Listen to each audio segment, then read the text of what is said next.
Welcome to the Freedom CEO podcast. It's about becoming the chief decision maker over your life in order to step into a life of freedom. From business, health, wealth, charity, and giving back to just doing life on your own terms. I am your host, Shay Invidiata. I am an award-winning activist, change maker, and a multi-facet impact entrepreneur with over a decade of experience in business, philanthropy, and health and wellness. In this space, I'm going to be bringing you insights, not just from me, but from incredible thought leaders around the globe to help you start making decisions towards living a life of freedom so you can live a life you love. Are you ready, guys? Because we are going all in.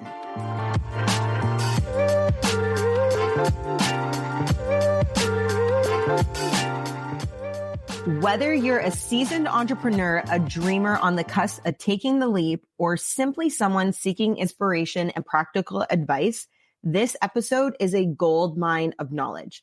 I sat down with the Sarah Swain, who is a high-energy entrepreneur, community leader, and business strategist that has impacted thousands of lives with her booming voice, written words, and heart-led approach to business. As a former 9-to-5 corporate hustler who climbed the ladder at breaking speeds, Sarah realized she was helping the wrong people build their dreams. She left the matrix and now she's helping others do the same. We dive into Sarah's journey and discuss all things business and freedom. Get ready to challenge your perceptions and ignite your entrepreneurial spirit. Tune in and buckle up. She's one of my favorite business leaders, and most importantly to me, she ain't worried about speaking truth and defending freedom. Sarah Swain, welcome to the Freedom CEO podcast. I'm so happy that you're here today. I am thrilled to be here. Thank you so much. It's my pleasure. You know, it's so interesting. Like when we think about mixing business with freedom, the conversation can really go in so many different directions, which our conversation might do that today. And that is also A-okay.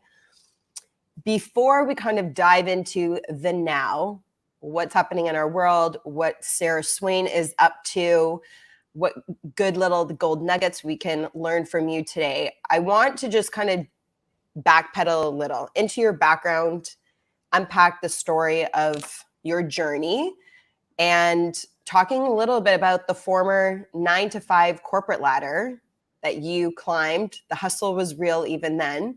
And then we'll talk kind of more of like the present and now. So Bring me back. It feels like a totally different life when I go back into my corporate version of me. I was your typical ladder climbing, overachieving, ambitious to the point of probably causing harm to myself. I mean, I was all in on my career. And, hindsight 2020, looking back now, I really lacked self-awareness. I really lacked a connection to myself and what I actually wanted for my life. So when I turned 30, things started to get dicey for me because I started to ask questions like, is this all I'm supposed to do until I retire? Because I'm only 30 and I couldn't fathom continuing to do this for another 20, 30 years. And I started asking questions like who made 9-to-5 a thing? Who made an 8-hour workday? Who made Monday to Friday a thing? Why are we working 40 hours a week? Like, why is 2 weeks of vacation standard? Like everything just came crashing down on me and stopped making sense.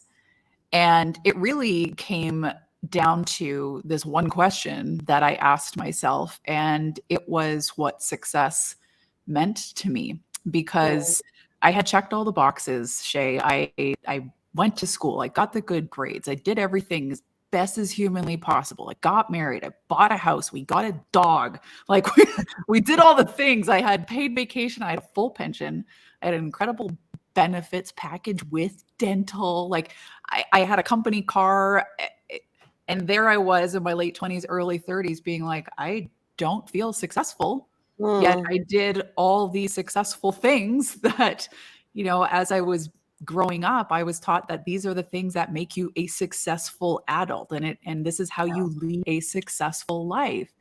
So I had to get a little bit doomsday on myself and fast forward to deathbed version of me and say, well, if I were to die and I look back on my life, would I be able to say that I lived a successful life? And the answer was absolutely not, because I didn't feel successful. So then the next question I had to ask myself was, well, what would make me feel successful if I did get to the end of my life and I could say, I did that right, I lived successfully, then what would that look like? And all of a sudden these words like happiness and joy and freedom and time and laughter and play and time and time and time, like this kept coming up so loud, because this bizarro world of the traditional workforce, combined with cost of living and all of these different factors, we're spending a finite commodity called time in exchange for something that is actually abundant and renewable, which is money. Yet we're not taught this when we're growing up. So it stopped making sense to me that I had to invest my time, my most precious commodity, to earn this thing called money in order to be way too exhausted to even do anything with the money after I was done working.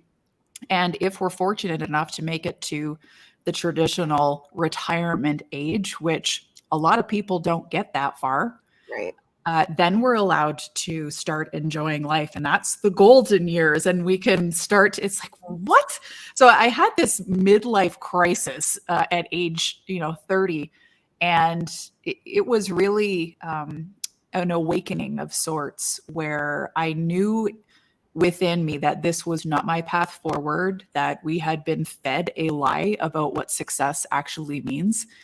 And oddly enough, the tipping career for me was my career in retail pharmacy. And there were all sorts of things that I was just starting to question about a lot of stuff. And this was back in 2017.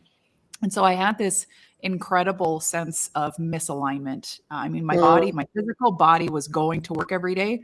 My soul was not. And it felt like I had to, put on this uniform, put on this mask every morning I left my house, and then I'd peel it off my swollen, inflamed body when I would get home. And eventually I had enough. It got too much, to the point where I was very tearful on a regular basis. And I'm not someone who sheds a lot of tears. And like, why can't I stop crying? I was a mess. And so I took a 4-week leave of absence, which is all my doctor gave to me, along with a prescription, which I did not take. And 2 weeks in, I had decompressed so much that I knew that I couldn't go back. There was absolutely no way that I was going to put myself back into the environment that was causing me so much harm. And I made the decision to hand in my resignation. Wow. And had no backup plan other than I know that I am meant to do something different. I'm meant to do something more. And I trust that I will figure this out. And so I did. That was my life starting end of 2017, early 2018, where I took the figurative leap of faith, as they call it, and haven't looked back.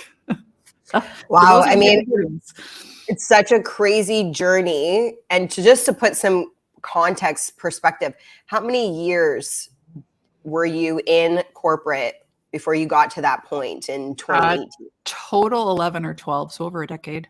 Wow. Yeah. So, I mean, that's a long time to be feeling you want to be doing something more and redefining what success really looks like for you. Yeah. And we're also seeing today that there really is this challenge around what success does look like.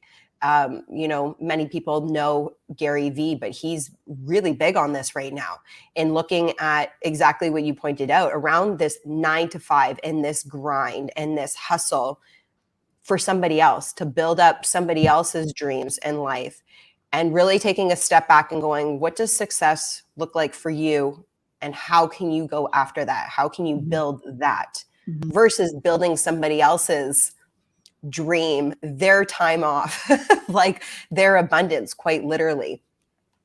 So you had no plan B. So at this time, you didn't have a side hustle that you were working on at that No, point. no. And Okay. 10 out of 10 don't recommend because it's not for the faint of heart. Sure. Yeah. My husband was absolutely terrified that we were going to lose everything. I was the breadwinner of the family. I had a very lucrative corporate career, and I'm like, I'm just not going to do this anymore. I'm going to figure out how to make money appear out of thin air.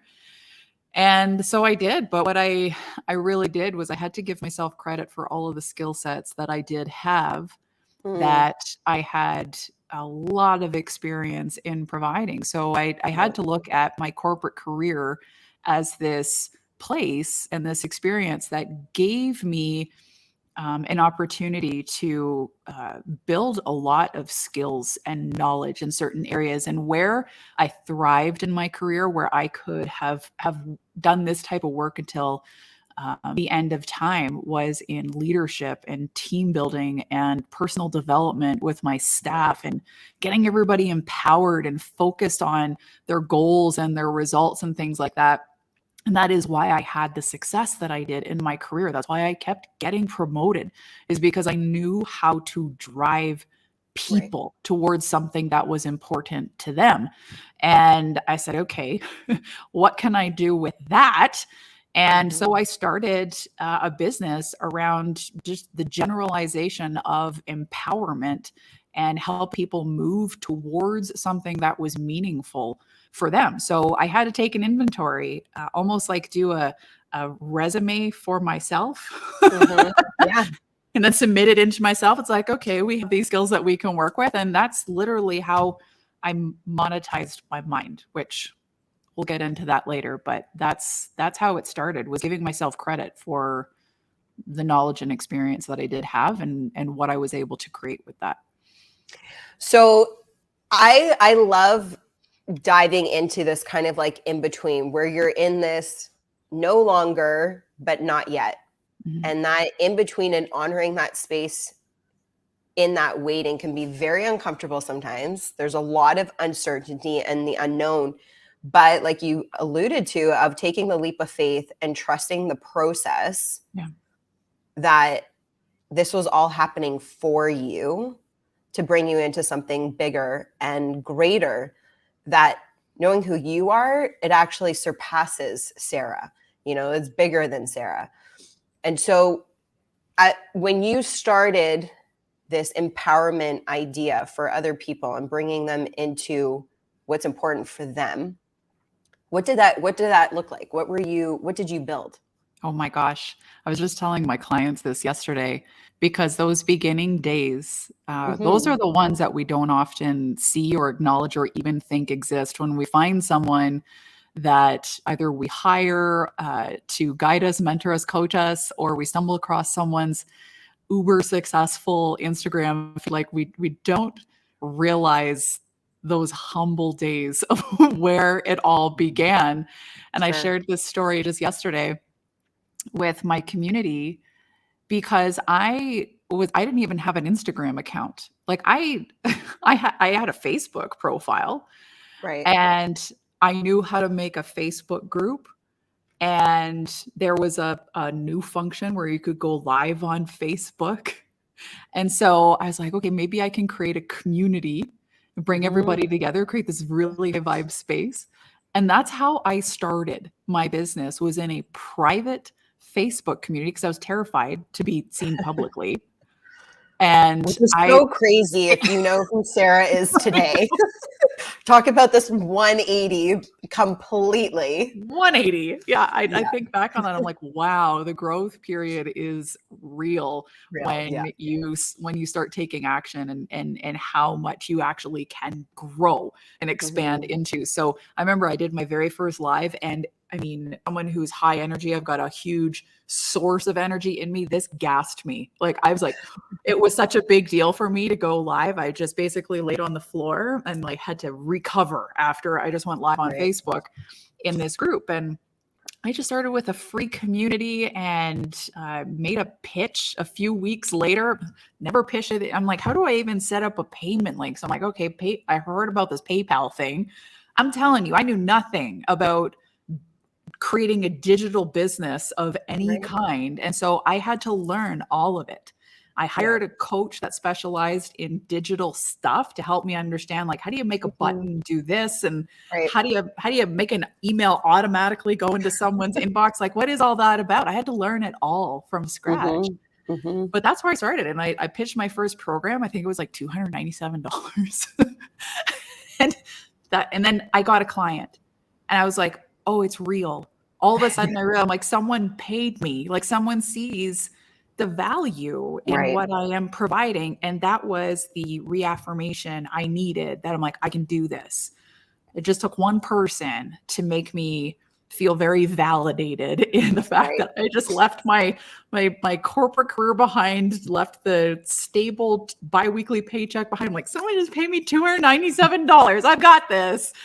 And Yeah. yeah, that's how it started. It was such a simple approach. Mhm. Like, I need people to see what I can do, and I need a way for them to be able to pay me.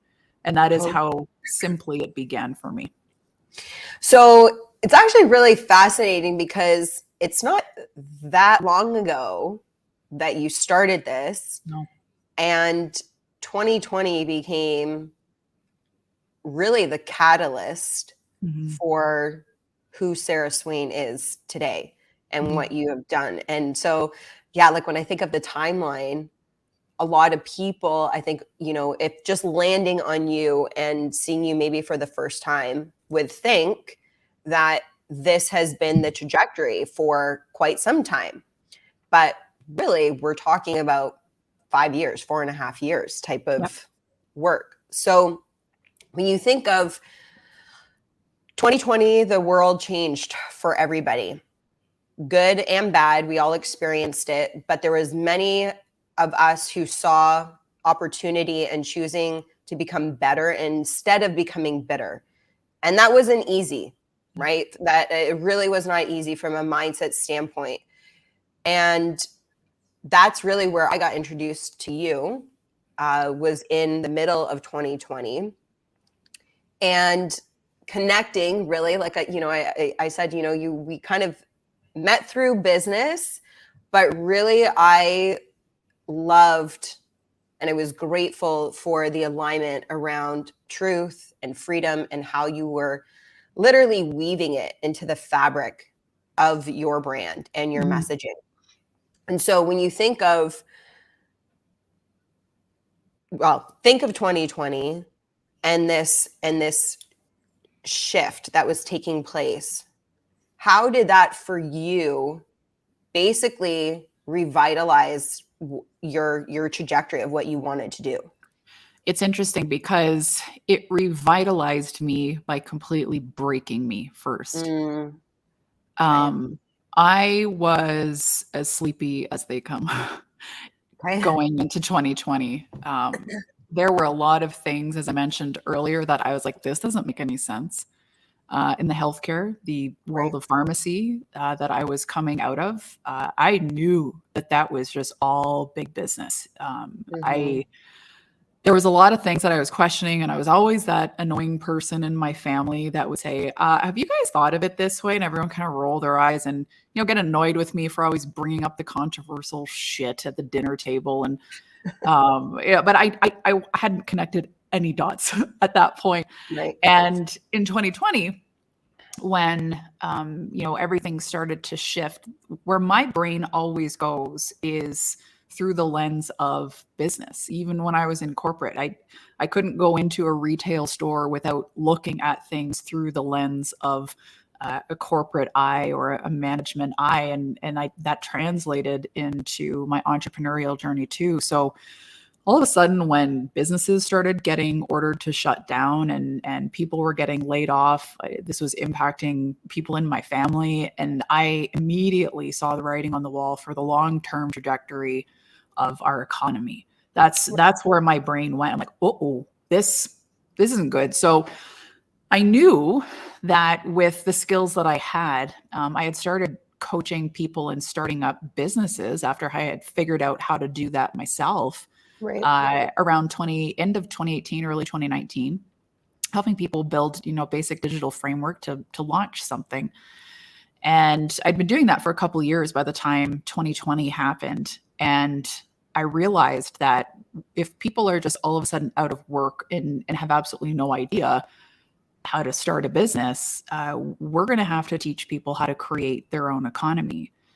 Mm-hmm. Now, with the woke movement that also struck down in 2020, I would say that was what actually broke me. It wasn't the quote unquote pandemic. Mm-hmm. It was the realization that I actually had a lot of work to do to even know who the hell I was, because it was so easy to rock me in 2020. Mm-hmm. It was so easy to make me feel afraid that I was going to do something wrong, that I was going to get canceled, that I was going to lose my business. And I was being dictated by those mm-hmm. things. And I heard this voice in my mind, and it said, Sarah, you don't even know who the fuck you are. And it was so visceral for me that I ended up putting my coaching business down for about 6 months, because I'm like, I gotta figure some stuff out here. There's a significant disconnect. And it's interesting because these external factors that were kind of pushing me in my corporate career, those didn't go away when I left corporate and became an entrepreneur. I was still being influenced by way too many things that were external to myself. And that is what the giant mirror of 2020 was for me. It's like, you need to root yourself in who you are. But I had to figure out who that was. So I went on this soul discovering mission of who the hell even am I? And so 2020 was a gut-wrenching year of self-discovery. 2021 is when I started coming home to myself. And that's also when I was really putting together all of the pieces of what was actually occurring in our world, because I could see the economic collapse coming. I could see the political divide growing. I could see the dangerous tactics that our politicians were deploying against us. I could see what the media was doing. And then 2021, it all kind of went like, oh my God, I'm awake. My eyes just went, holy shit. It all just kind of, all these pieces of, weird stuff that had been floating around in my peripheral in my adult years, all of a sudden went boom. And my eyes were wide open. Simultaneously, this is what allowed me to root myself in who I am and be unapologetic about that, because my mission to speak truth felt way bigger than any insecurity that I had. And my word for 2021 was rooted. I was like, I need to anchor into this so intensely, because I know the winds are going to be fiercely strong. And so 2021 was really when I emerged. And I say I, because it really is the real me that's here now. Right. It's not this masked version of me that's masquerading around as this, hyper curated brand so that everyone has a controlled sense of my image. It's, I would say, another 180-degree swing for me that took place over that year. And that's how everything started to click into place, because the parallels between freedom and entrepreneurship are so strong. The correlation there between freedom and entrepreneurship is so strong. I mean, freedom was why I left corporate. I wanted to be free, to be able to have a life that I actually loved. Right. And so when I woke up, I was like, okay, we've got this going on. And here again, going through my own resume of skill sets, what can I bring to the table here? A lot of it fit really well. And that's how I started to really angle a lot of my content and get people to start thinking about how we bolster ourselves and embolden ourselves and create a greater sense of independence for ourselves so that regardless of what goes on in our disturbing world, we can sleep peacefully knowing that we have our own backs. Yeah, it's very powerful. Sarah, you talk about anchoring in, and that's what you did in 2021 for yourself. You know, I've shared with you as well around, I really believe that this year and in this time, if people haven't done that already, it is so vital, because we've got what I believe is this little gap that's happening where there's a normality that's being disguised right now, but it's an opportunity for those people who maybe can relate to how you felt in 2020, going, who the fuck am I? Not even just what am I here for, but like, what do I believe? You know, and there's been a lot of people, you and I both have many people in our communities that have been very much afraid, and rightfully so, for either not even necessarily needing to use their platforms to speak truth, but just in their own families, friends, because of this cancel culture, but they can feel this burning and maybe can identify and relate to this. I really don't know who I am. And when Sarah's talking about being rooted and anchoring, you feel that like in your heart, like, I need to do that too. I believe right now it is so vital that those who have not done that yet really take this time to spend time with yourself and figure out what it is that you believe in. What are your value systems? What are your pillars? What is going on, and researching. And so I would love, I don't know if there's certain things that you did to help, you know, along that discovery path, if you will, but I'd love for you to maybe just share a couple of things that you did to really get rooted, anchor in, and find, you know, who Sarah is today. Yeah. The one thing that really, really helped me in understanding, like, what am I actually willing to do? What do I actually believe? What are the hills I'm willing to die on? I had to understand what my own value system actually was. And I had done so many values identification exercises, like in the world of personal development. It's like, you know, even I think it's Braving the Wilderness by Brené Brown. She's got like a or maybe it's Daring to Lead. It's one of her books anyway, but she's got like a list of like, pick your values. And it's like, you look at this list of, you know, 50 or 60 things. You're like, well, they're all kind of valuable. Like, how do I say I'm for this, but this one's not a value to me? And I had to ditch all of that and pay attention to how my physical body actually felt when it came to what was viscerally important to me. And so I think my value systems at the time were like, I don't even remember. It was like, it was stuff that's important, but if all of a sudden push came to shove, I could easily let go of some of those things. And so were they actually my value system? What it actually came down to when I really sat with myself, and by sitting with myself, I mean, I gave myself space and silence. Silence for me was critical because I needed to hear what I was saying. And so I would sit in my home with no music on. I wouldn't have a podcast playing. I wouldn't be reading a book. I wouldn't have my phone in my hand. I'd be sitting here in this dreadful, dreadful stillness to understand like what is actually happening within me. What it boiled down to, my value systems were freedom and integrity. Those two things are in my DNA. These are things that no matter what happens, I will never compromise those things. I will never bend on these things. You could put a gun to my head and these things will not leave me. And so I had to understand that in order to be like, okay, am I willing to say something then? If I'm willing to die on the values of freedom and integrity, what on earth am I so worried about happening to me on the internet? Right. So I had to, but the sense of being rooted, I had to like visualize myself being anchored into the ground so that visually, if something did try to knock me over, if someone did try to come for me, I would still be able to stand there sturdy, because that's how important this was to me. So identifying my values was critical. Stillness and space and silence. Like, I'm telling you, there's nothing more uncomfortable than that when you are trying to figure out who the hell you are, because you recognize the voices that are in your head. You're like, whose belief is that? Like, is that even mine?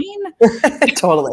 Where did that come from? At what point in my life did I accept that as the truth? And how was I so easily influenced? And the other major factor was putting my ass in therapy. I was terrified of what was going on inside my physical body because I didn't know where to put anything. When they talk about the awakening, I always used to read about people having awakenings. I thought it was some beautiful, blissful moment where the sky lit up and everything was fucking shiny and everything was gold. And it's like, that's not what that is. When you wake up, it is the most painful, terrifying, dreadful experience. And I didn't know what to do with it because my entire family, everyone in my life, thought that I had gone completely mentally unstable. Trying to tell everybody about, like, but this. Didn't know how to communicate anything because I was so horrified by coming to know so many things. And I felt this intuitive hit that if I don't get support for this is going to manifest itself into some illness of some sort, because I didn't know where to put it. I knew it was staying in my body. I knew the energy, the bad energy was staying in my body, and I knew that meant it was going to manifest into illness. So I put my ass in therapy and at least gave it an opportunity for my therapist described it as the loop needed to stop being a loop and needed to have a cutoff point and somewhere else to flow out so that it would physically get out of my body. And so that's what really helped me stabilize. And that was my 2021 journey. It's like, okay, we are now back. So 2020 was all about, like, who even am I? 2021 was, oh my God, what do I do with all this information now? And 2021 was also when I started speaking out. So I had a lot of different moving parts at the same time. So it really wasn't until 2022 that this more rock solid version of me really started to show up. And that is how a lot of people know me now and have come into my space. But that is the behind the scenes journey of what it took for me to become this version of me, or unbecome, I guess, all that wasn't me. And this month, I mean, this is a really nice segue. We can talk about Monetize Your Mind. Really was birthed in June of 2022, right? Yeah. Which happy 1 year. Thank you. Yeah, we're coming up on the 1 year anniversary. My gosh, Monetize Your Mind came on the coattails of, again, seeing things from the lens of business. And similar to 2020, when I'm like, we got to figure out how to create our own economy. If all of a sudden they can just take it away from us and people are left with no other option, we got to figure out how to create an economy. I wasn't strong enough to be able to hold the space for that in 2020 without knowing who I was and what I was willing to stand for. I couldn't hold that container, even though I had launched a container called Create the Economy. I ended up refunding everyone because I was like, I was like, launch, never mind. We're not doing this. I'm not okay. I got to figure some stuff out. And when the vaccine mandates hit in 2021, we saw the same thing starting to happen that we saw in 2020, only this was based on a person's individual choice. Where in 2020, it's like, oh, you have to close your store or your business or your restaurant. You can't go to work. 2021 was all about, if you do not do what we want you to do, we're going to take your livelihood away from you. And it gutted me watching so many people, millions of people across Canada, feel like they had to trade in their value system in order to keep their paycheck for this lie of job security. And this hit very close to home for members in my own family. And that was when I was like, fuck this. Like this just, there was a fire that lit in me. And I'm like, I need to support these people. People need to know that you can monetize your mind. The amount of people who were literally saying the words, I don't have a choice, broke my heart, because I'm like, yes, you do. You do. You have just been victimized by the indoctrination of what it means to create a livelihood for yourselves and the very narrow scope of how we were taught to view that. And what we had to do, what we had to sacrifice, AKA our time, in order to earn this thing called money. And we're really putting our livelihood in the hands of someone other than ourselves, whether that's an employer or a boss or a company, whatever it is. What if they change their mind on something? What if that company closes? What if it's no longer? What if your boss leaves and a new boss comes in, they don't like you? Like, the amount of risk we're putting in our livelihood in the hands of someone else. And then boom, if you don't do this thing, this experimental thing where we don't have any information on this thing, if you don't do this, we're going to take your paycheck away from you. And so this, like, I called it empowered rage at the time, because it was like just this, like, absolutely not are we going to allow this to be such a dictating force in our life. And, you know, it like zoomed me back to what I did when I started my business back in, 2017, 2018. I'm like, well, what do I have to offer? What are the skill sets I have? How did I bring value to myself? How did I give that value to other people? How did I monetize those things? I was like, I need to like desperately teach people how to do this so that they always know they have choice no matter what. That is the only job security, is when you know that you can create money whenever you need it at any time, by recognizing the value that you have to give in exchange for that money, as opposed to earning it by sacrificing your time. That was the paradigm shift that I became hell-bent on helping people understand. And so Monetize Your Mind hit the marketplace in 2022, and it took off like a bat out of hell, because people realized that what they deeply desired was safety and security. That's what it boils down to. That's at the root of it.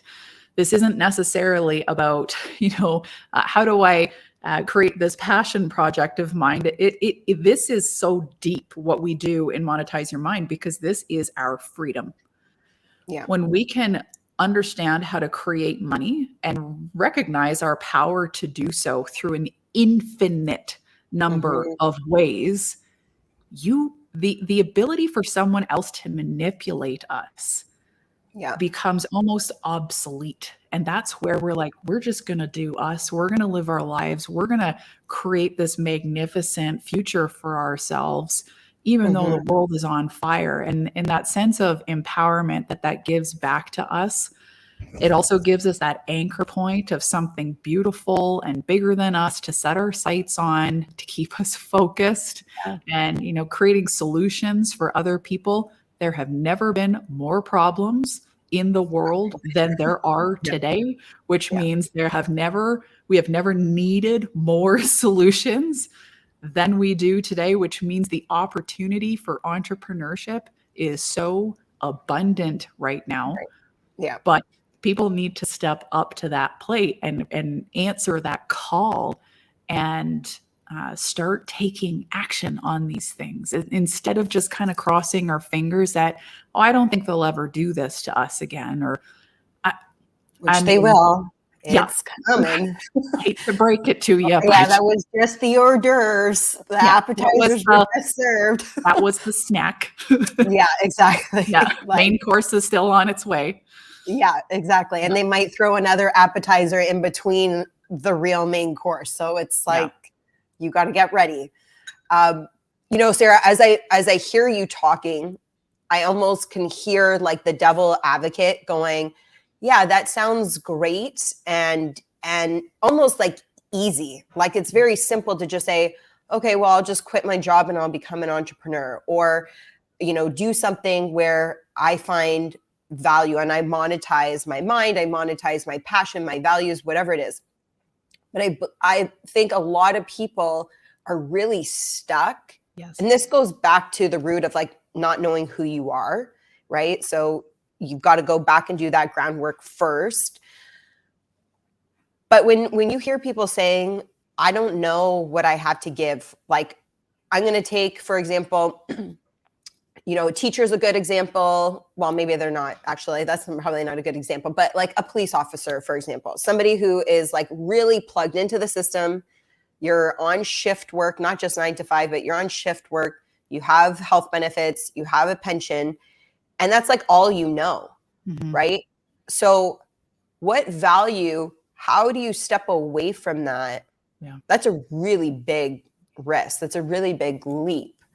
And I know part of, your mission, just inherently of who you are now, is really believing to help people unplug from what you and I would call the matrix, unplug from this system, the indoctrination that, that we've been so climatized and desensitized to all of this stuff around.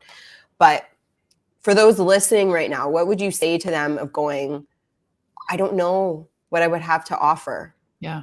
Two different approaches to this. Number one, before you rule out not having anything to offer, give yourself more credit. And actually, what I've told people in workshops that I've hosted, because that is a huge question. It's like, I don't know what the hell I have to offer.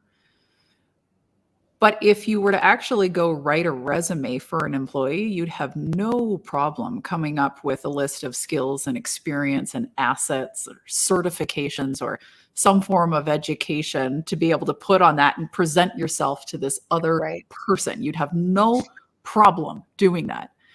And so an exercise that can be helpful is to literally write a resume for yourself. You're like, if I was to hire me, what could I bring to the table? And it's almost like you have to like mind fuck yourself a little bit, pretend you're applying for a job instead of, all of a sudden out of nowhere identifying as the self-sustaining entrepreneur. That might be too big of a stretch mentally. So just pretend like you're applying for a job. Be like, what do I actually have to bring to the table? That's step one, is actually take the time to sit with what you actually do have. What are, even outside. So if you are a police officer, you're a police officer for the shifts that you have, but what are you doing outside of work? Do you have any community experience? Are you volunteering anywhere? Did you have part-time work before you were a police officer? Do you do anything socially that, all of these skill sets that we don't give ourselves credit for on a traditional resume do hold a lot of weight. They just may not make any sense for the corporation or the government entity that you're applying to. So it really takes us to like bend our thinking in a way to be like, okay, let me just put aside what I consider skill sets for a job and really think about what I actually am good at that might not have anything to do with my policing career, right? Yeah. What else am I really, really good at? What do my friends and family always compliment me for? Or what do I get criticized for all the time? Because often there's a lot of strengths in where we get criticized the most. It's like, maybe we should start looking at why everyone's so put off by this aspect of me, right?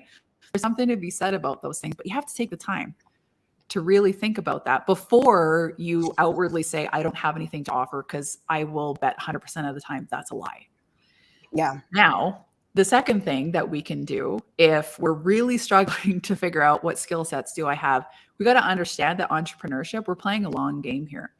This is a marathon, not a sprint.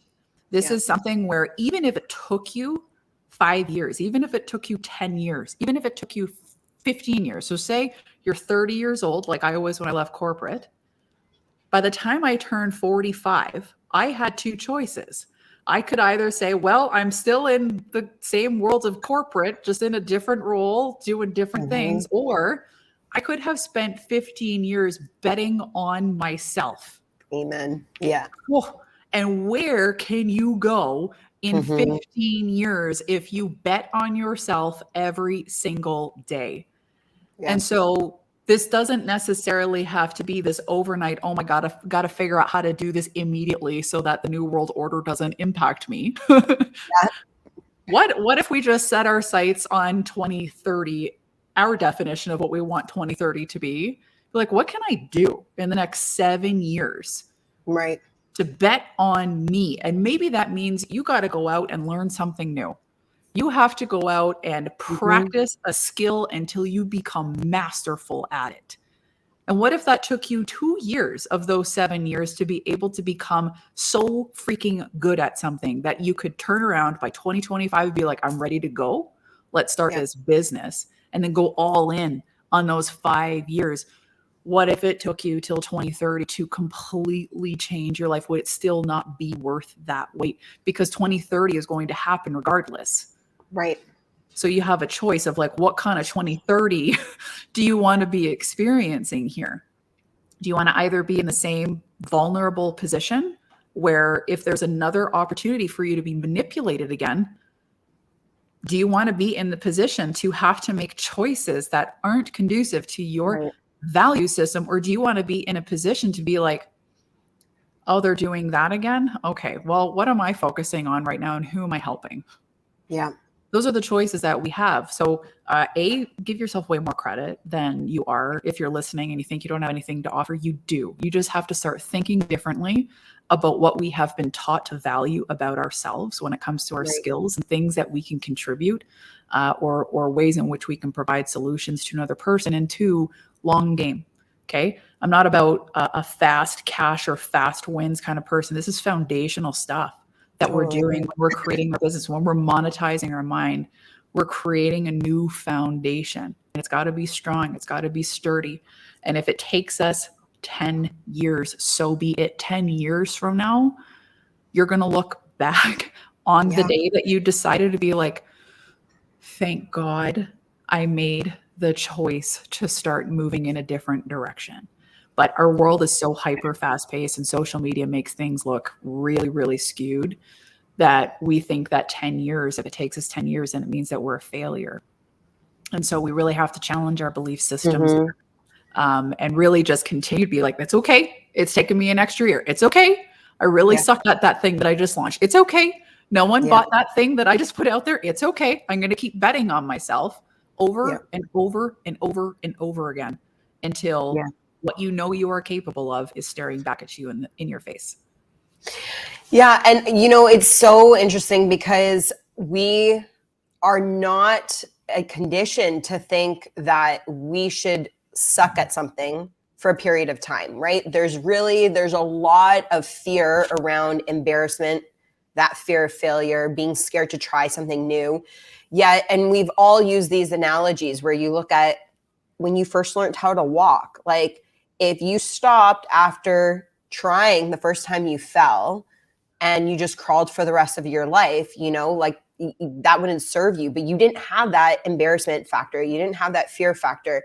You didn't have the knowledge that other people around you were even like walking, right? Like it's so interesting when we put that into perspective. Yet most entrepreneurs will tell you, like, are you willing to literally suck at something for a good period of time before one day, like it just starts to click, like you're refining your skill, you're refining your tactic, your strategy, and being willing to just try things. And some things aren't going to work out. And there's lessons in that. And I think it's incredible that you actually gave an example of yourself of launching something and not only just pulling it, but also just saying, I'm going to refund everybody.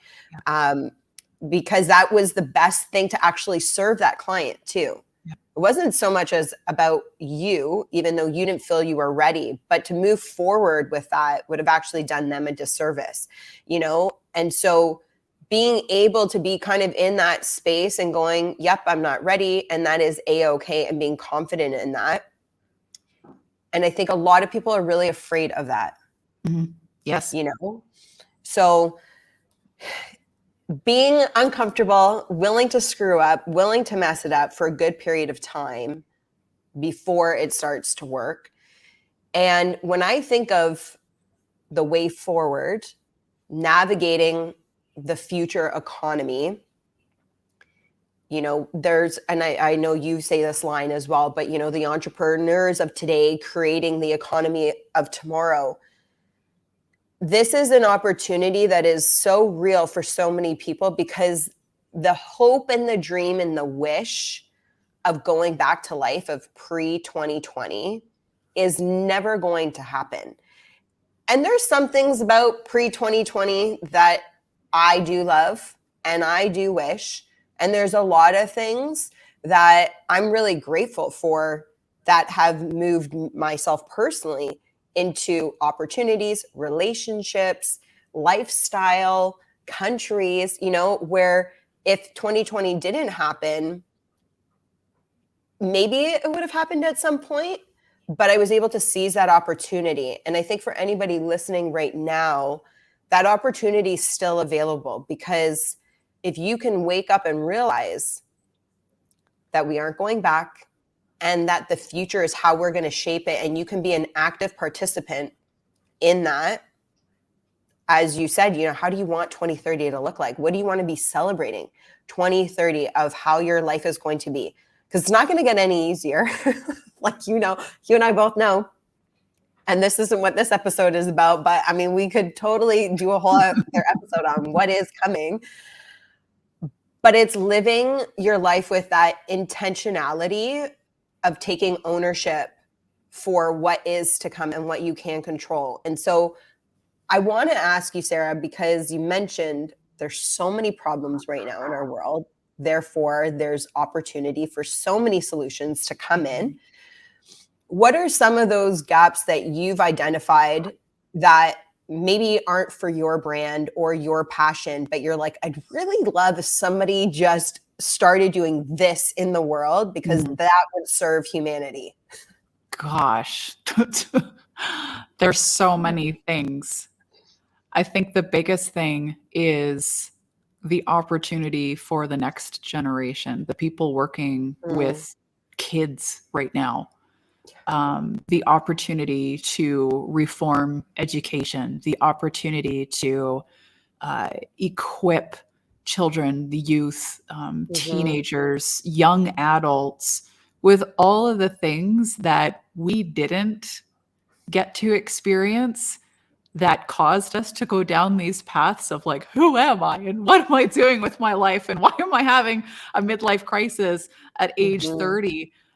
To me, that's the biggest impact. The biggest opportunity there is to be preventative with the up and coming generation, to start equipping them with common sense life skills and decision making and confidence, and how to actually be connected with yourself, so that the decisions that they're making in young adulthood are far more serving to themselves and to the future that they want to create, and that they understand the impact that they can have, and that they're not just meant to be an employee for someone else's dream, unless that's what they genuinely want. But I would bet if we really got to the root of why people are actually creating a traditional workforce career for themselves, it's because they don't understand that there's other options that exist. As far as things on the political front, I mean, we have a massive, massive opportunity there as well, to create systems, create programs, create education platforms. That's a big, big, big missing link right now in our world, because anything that is being fed to the masses right now is coming through mainstream media. And so there has to be other platforms and voices and grassroots organizations that are, coming to the table to provide information and education and reform on that front as well. I mean, really, it's to me, the biggest opportunities are in education and in leadership across just about anything. Because when I realized in 2021 that everything I thought about the world and how it worked was actually a lie, I realized, I was like, so who's going to be the people who are teaching about how the world actually works? And I think that lies heavily in the world of, the freedom keeping community, because we feel that responsibility to try to educate and inform. And the reality is we can't do it all. And we certainly can't do it while we also have businesses and brands to continue to remain potent and credible so that people continue to listen to us when we're trying to be like, well, did you know this? And did you know this? And did you know this? And did you know that this is how this system actually works? And that's how that system actually works. For me, it's leadership and education across all fronts. There's an infinite amount of room for people to step into positions to start basically creating new paths forward into a new world where things work way better.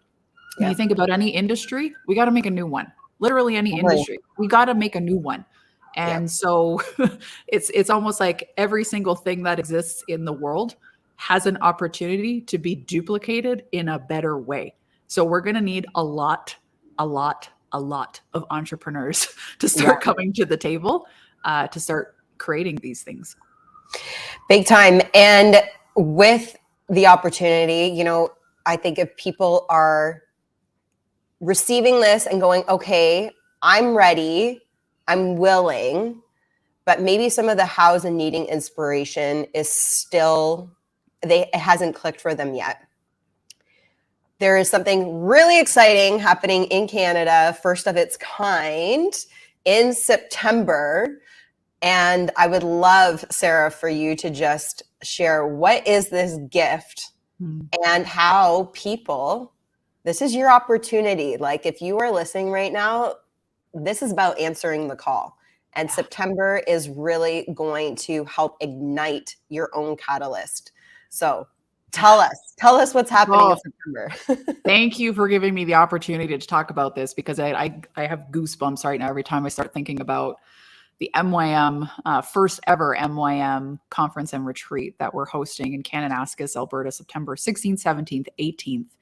And the way that I've been describing this is my figurative gauntlet that I am throwing down here in Canada to give entrepreneurs, business owners, or aspiring entrepreneurs and business owners this opportunity to respond to this call and come into this space with a room full of hundreds of other like-minded people who are all kind of in the know of, I think this is going to be on us to figure out what this looks like moving forward. Certainly when it comes to our economy, 2020 me wasn't strong enough to be able to hold space for something of this magnitude. But now, after going through these dark nights of the soul and reemerging as actually, who I am, recognizes that this is a personal calling for me too, to help entrepreneurs know that even if they have a side hustle and they're making an extra few hundred or a couple $1,000s a month, they are a contributor to the economy. And we have been conditioned to, when we think about the economy, it's become synonymous with government, as though it's the responsibility of our government to be able to fix or destroy our economy. But who's actually the ones who stimulate it? It's entrepreneurs and business owners. That's just a fact. So when we bring that awareness back, be like, oh, that's actually within our power to course correct the trajectory of a very dangerous path that we're on, especially here in Canada, specifically economically speaking. This is an exciting opportunity for us to reclaim that power and recognize that it's us as entrepreneurs and business owners that get to create the economy of tomorrow. Instead of sitting back and being terrified of how bad this is going to get, let's figure out how to play bigger. Let's figure out how to create more job opportunities. Let's figure out how to create more revenue that we can then pour back into the economy, especially into the economy that is supporting a newer, healthier, more prosperous, more independent path forward. Meaning that we're not falling victim to this other path that we're kind of having a little bit of a carrot dangled in front of us, being, come over here, we'll subsidize this and we'll give you money for this and we'll give you a payout for this. And, this system is creating an unprecedented amount of dependence. And so this is a call to rise. If you are an entrepreneur or considering becoming one, this is the room you want to be in. This is the energy you want to be in. And when I say this is like the gauntlet that I'm throwing down, this is what I love so much about live events, is that the transformation is immediate. It happens so potently. You can feel it in your physical body that a transformation is occurring. You're not the same person as when you came into that room on day one. So this conference is all about equipping you with skills to understand like what to actually do, how to grow your business, how to start this thing, how to get into the right networks and expand your own sense of community, strengthen yourself. And the finale of this event is all about bringing it all back into the heart space and really deeply rooting yourself back into who you are, what you're here to do, so that when you go home after this event, it's not forgotten. So when people ask you like, what is this kind of business conference? Don't even think of it as a business conference. It is something that is so much more than just coming in and kind of being motivated and learning some new skills. This is, I would say, the beginning of a significant movement here in Canada to re-empower, re-inspire, and re-strengthen the entrepreneurs that we have here and to take our power back. So really excited about it. Oh, I love it. And, I'll give you guys a little insight, me knowing Sarah and where this is going to grow to this year. It's at a hotel that can seat a few hundred people, 1,000. Like, what's the capacity? 400. Okay. Yeah. So capacity is 400, but let me tell you where this is going. It is going to be at the ACC, filled out with thousands of people. I don't know what it is in Alberta or, like the Saddle Dome. Okay, there you go. So this is where it has the potential to grow to. And Sarah, knowing you and your vision and your heart, like I said at the beginning, you shifting and moving into entrepreneurship was not about you, that the purpose is so much bigger than you and this legacy that you're building. And I am so grateful for your voice. And I know where this is going to grow to. And in the meantime, if you need a little bit of encouragement, if you're going, okay, like I'm feeling that, when you kind of get that exciting butterflies feeling in your stomach, if you're feeling that right now, I encourage you to tap in more to this conversation and what Sarah and I have been talking about. And I'm going to put everything in the show links. So the tickets to the conference, you can plug into that. It's also when you follow Sarah on Instagram, if you're not doing that already, the link is in her bio, but we're going to link up everything. And I would encourage you, and before I let you go, Sarah, do you want to quickly talk about The Sovereign, your book, which is a beautiful collaboration with other freedom fighters? Yeah. And I think it would bring a lot of encouragement to some people. Yeah. Oh God, I'm like getting chills and teary eyed as soon as I saw you lift that up. I'm like, oh, geez. Yeah, this book is a very, very special and meaningful place in my heart. And a part of my business journey that I didn't share here today was that one of the things that I started was a publishing house before I went, full tilt solely into business coaching. So yeah, I've actually helped over 120 authors publish their stories. Wow. And so again, me taking an inventory, I'm like, what are the skill sets that I have that I can provide value with and bring solutions to the table? And just knowing how gravely we have and continue to be censored when it comes to sharing what has occurred and what personal impact has been and things of that nature. Digitally, it's very easy for us to kind of be deleted and erased and kind of wiped off the face of the virtual world. So I said, okay, well, I know how to publish books. So let's make sure we get something in writing here so that, thinking about down the road, is there something that we can leave behind that is very difficult to pretend doesn't exist? We got to get this onto paper. Right. So it was actually on the tails of the convoy that I said, does anyone want to write a book? Does anyone want to share their stories about, what your experience has been in the last couple of years? And all I gave to the authors who raised their hand and be like, count me in, these 14 other incredible humans that co-wrote this book with me. All I said to them, I said, just share your path to personal freedom and what that has meant for you. And we all collided because of what these times have brought. And so it was really interesting working with these authors and, helping them craft their stories, because we all arrived in the same spot, but the path that each of us took to get here is so different from one person to the next. So what you'll find when you read the book is that you'll feel a piece of yourself in somebody's story. There will be something in there that you can connect to.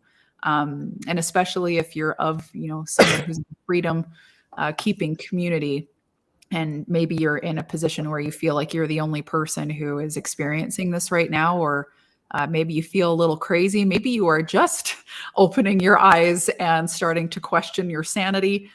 This is a book that you're going to want to read that will immediately validate your feelings and your experience, and just make you feel a little bit more at home in a very strange and bizarre world that we're living in right now. So a big shout out to all the other authors in The Sovereign.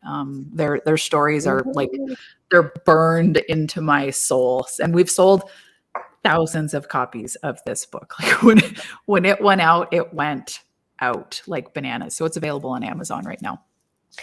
I love it. And again, it's in the show link. So make sure you click it, make it super easy for you. No excuses. You can go and grab it and support not just Sarah, but the other 14 freedom voices that are in here. But this really, I think it is a stepping stone, almost like a workbook to the conference, and that's really what I was thinking of. Like when I think of people being like, I need that inspiration. I need that encouragement. And when we learn from other people's stories, it ignites something in us, because if they can do it, they're not any more special, any more different. We all bleed the same way. We all have the same 24 hours. It can be empowering when you hear it. So I really look at The Sovereign as a workbook before you show up at the MYM conference. Grab your tickets. This is going to be sold out. So if you wait, you're going to be really sorry. You're going to have to wait for Sarah to open up at a major stadium. So you can wait last minute and maybe still get a ticket. So don't do that. And if you're a business owner, it is a write-off. So utilize that. Better for you, less for the government. This is what we want. Yep. Same thing with this book. You could write it off as a business expense as well. So I hope that brings encouragement to people. I'm really excited to see how this is going to have the ripple effect in Canada. And Sarah, because you are a CEO and you are a freedom warrior, it's so natural that you would be on my podcast, The Freedom CEO. But I want to ask you in closing, when you think of being the CEO of your life and taking ownership over the decisions in your life, how has that brought you freedom? I feel like that's everything. To have complete ownership and complete responsibility of my life is freedom. And if we look at how we have been taught to think about, hey, this is just on you. We've been taught that that's almost like a scary, daunting thing. It's like, it's only on me. Like, who's going to come help me? Who's going to do this with me? So we have two ways to look at responsibility and decision making. It's either we can look at it like, oh shit, like no one else is going to do this for me. Or we could be like, oh shit, like I'm the only one that this comes down to. That is awesome, because I can bet on myself 100% of the time. Even if I don't get it right, I trust myself to course correct. Yeah. And knowing that literally we have everything we need is freedom. So, making that shift out of, I actually don't need to rely on anything outside of myself in order to create the life that I want. That is the journey to personal freedom. And I think that once that clicks for people would be willing to plow through a brick wall to understand what personal freedom actually means and how it actually feels on the inside of your body. So good. So true. So good.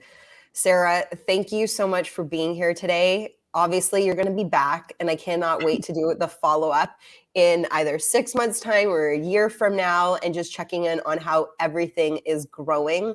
And yeah, I'm just excited. I'm excited for the future of Canada And I'm grateful for you and Monetize Your Mind and for being here today. Thank you. Thank you so much for having me. This has been a great conversation.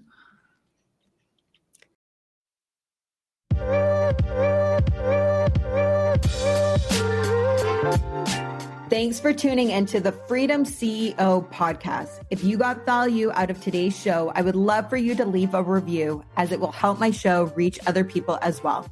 You know what to do. Download this episode, click the like and subscribe button. If you feel like spreading more love, hop over to Instagram and share today's show in your stories. Remember to tag Shane Vidiata and the Freedom CEO.